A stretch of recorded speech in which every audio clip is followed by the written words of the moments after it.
SANCO has asked the Nobel Committee to strip former President F.W. de Klerk of his Nobel Peace Prize.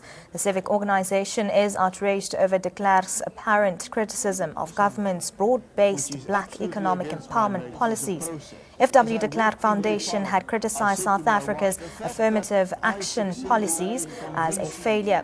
De Klerk has said that many whites would be forced to leave the country as the triple BEE news tightens and they are unable to find jobs.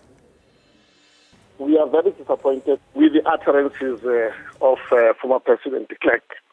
And our disappointment emanates from the fact that we believe that he had a responsibility to assist this country in, amongst others, dealing with the race relations.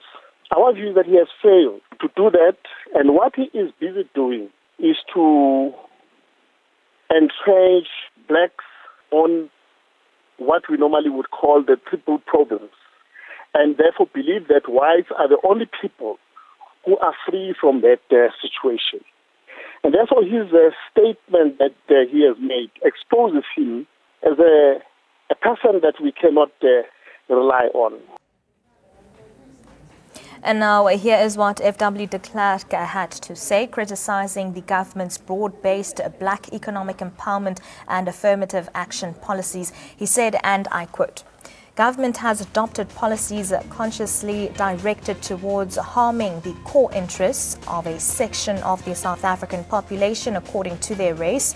The ultimate goal is a society in which land, jobs, power and wealth will be allocated according to racial compositions of the population.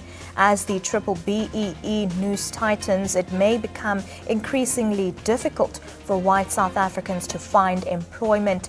Inevitably, many will be forced to leave South Africa." F.W. de Klerk was not supposed to get the Nobel Peace Prize in the first place. Whether they will take it back or not, it's neither here nor there. We don't think it deserved a Nobel Peace Prize. It was our blood and struggles that liberated this country.